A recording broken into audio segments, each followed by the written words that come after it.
but it's just etched in my brain, so you never lose it.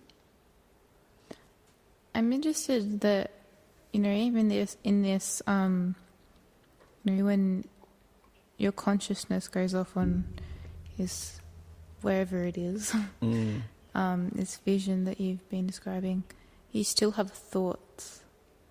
It's really interesting because you don't have, if your body's physically dead, and your brain's not actively working, and you still have thoughts going on. Yeah, and memories. Yeah. Yeah, so you're able to experience that away from your body, and then come back and have that memory in your body still. Yeah, I went to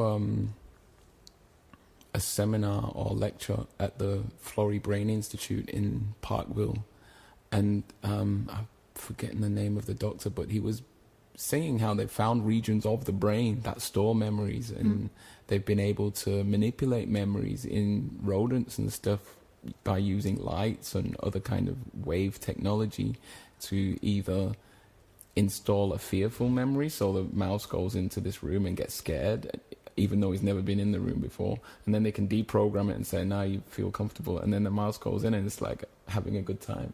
They've targeted specific parts of the brain that can control memories and our response to those memories. But there's another part, I think, of consciousness or subconsciousness or something, collective consciousness or somewhere else, that's, I guess, to me it's like the cloud, the Wi-Fi us. Yep. That's the way I see it anyway. Like there'll be memories in me of my past life. I fully believe that in past life now.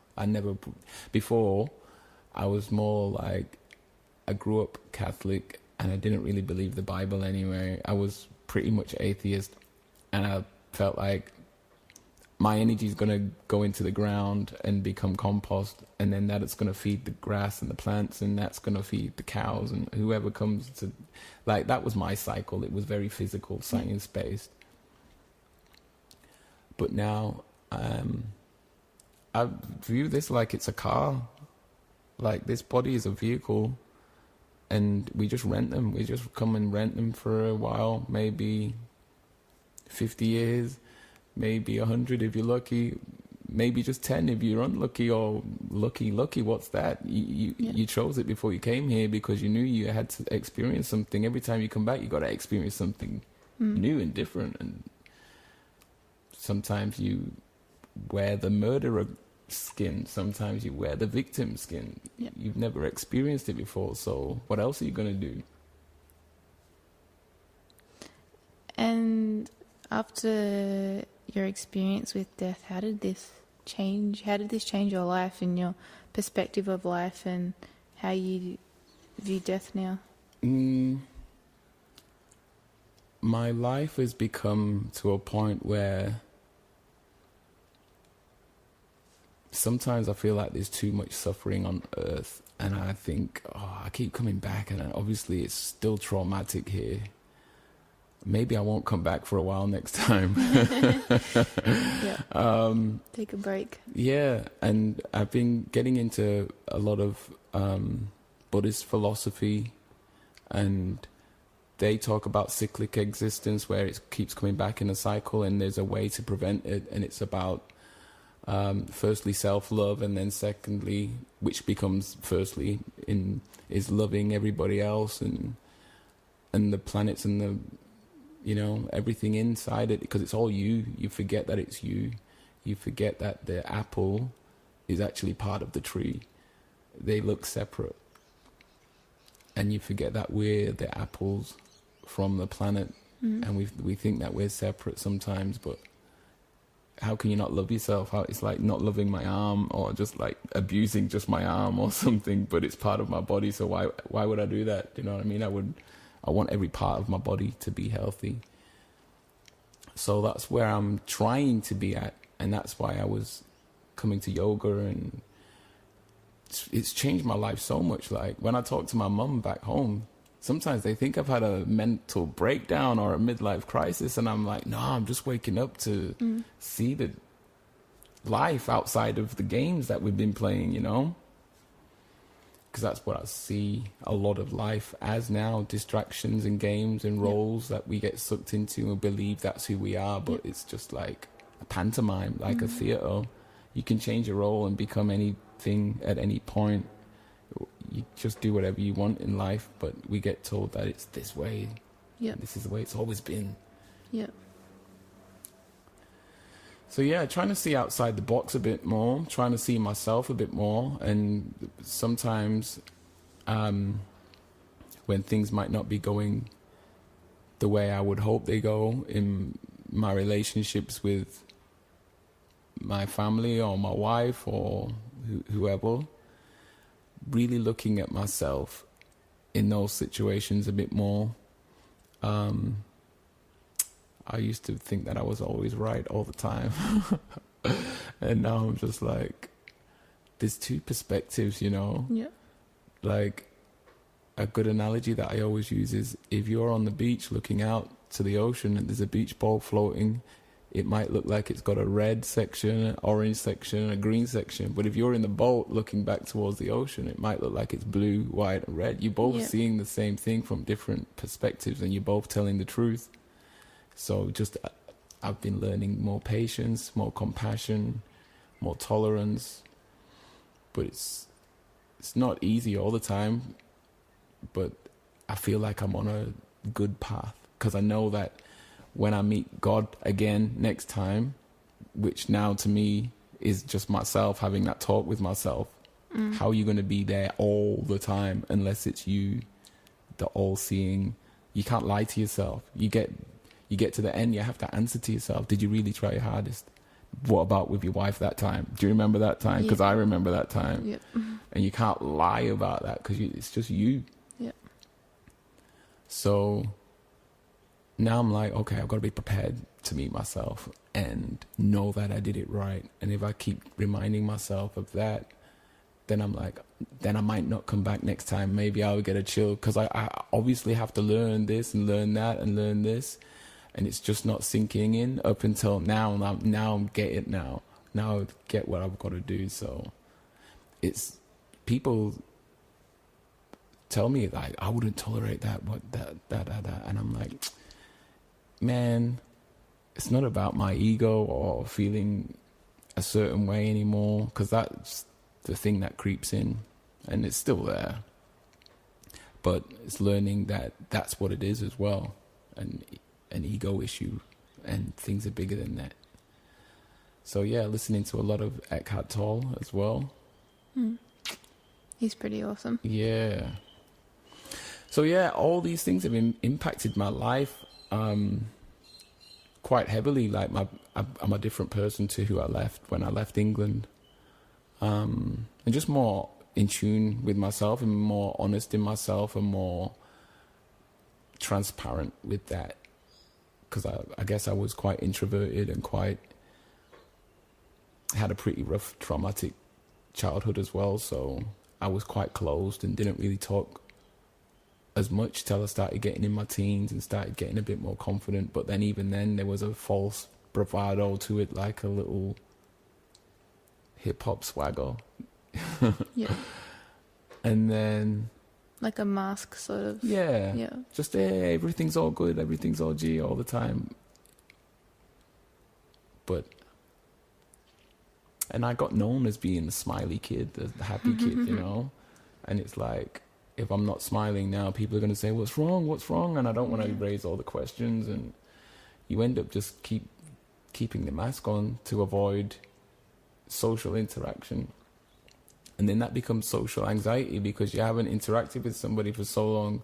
Now you're anxious about what they're going to think of me when I actually interact with them on a real level. So I've been going through all that kind of stuff, which is fun. No, it's not, but it's like, it's growth and it's necessary. Yep. Yeah, it's really interesting that way that, the way that we relate to other people, because even the tiniest actions that we make can affect other people. And then it has to be a question of, am I doing this action for me, or am I changing myself for them? But you need to accept yourself and love yourself, but then also honor other people as they are. So I guess that's about that whole balance thing, isn't it? Yeah. Comes up all over the place now. Like, there's the balance again. Yeah. About finding homeostasis, like your body does naturally. Yeah. There's been some dramas going on in my family at the minute. I'm trying to find the balance for that, and trying to find my balance of how much I should be involved, how much I shouldn't be involved. And you get people telling you that you should do this. I'm like, no, I shouldn't do this. Maybe, I don't know. It's complicated. It's like people think you're selfish if you're not doing the stuff that they would do. Yeah. You're doing self-care and loving the others, but I don't know, it's perspective again, isn't it? Yeah, for sure. Anyways, life.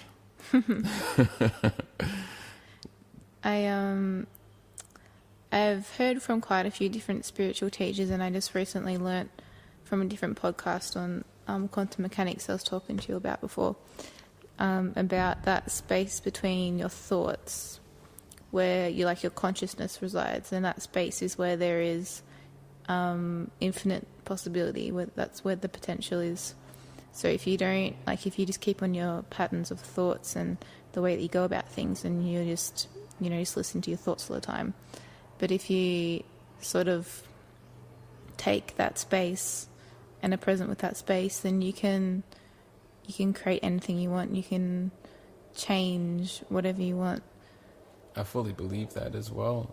I think a lot of people don't do that because they're scared, like we were saying at the start, scared of themselves, or even scared of the unknown, or scared of failing, scared of achieving, scared of all the attention that they might get. Yeah, and it's interesting because I feel like most or the majority of fears, or maybe even all fears, really, when you dumb them all down, they all come back to the fear of death. And I was listening to a talk by Ram Dass I think it was on the consciousness of aging a few weeks ago, and one quote that really struck out for me, and I still remember just word by word. He said that death is safe.